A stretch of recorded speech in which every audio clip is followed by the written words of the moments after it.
Pán doktor, môžem otehotniť počas menštruácie? Počas menštruácie žena otehotnieť nemôže. Ale pozor, počas krvácania áno. Nie každé krvácanie, ktoré sa objaví, je totiž menštruácia. Existujú aj iné typy krvácania, napríklad ovulačné, intermenštruačné a podobne. A počas tohto krvácania či špenenia žena otehotnieť môže. Môže sa stať napríklad pri ženách s kratším, eventuálne predĺženým cyklom.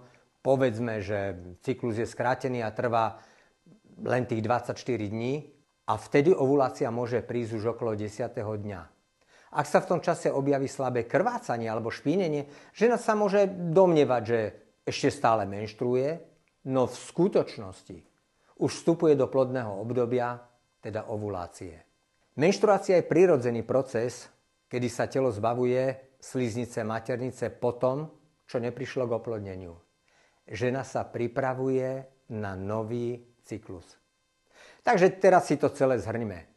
Počas menštruácie sa otehotnieť nedá, no počas iného krvácania áno. A práve preto je dôležité nielen sledovať svoje krvácanie, ale aj porozumieť svojmu cyklu. V ďalšom videu sa pozrieme na to, čo robiť v prípade, že vám prišla menštruácia počas plánovanej preventívnej prehliadky. Nezabudnite nasledovať i naďalej.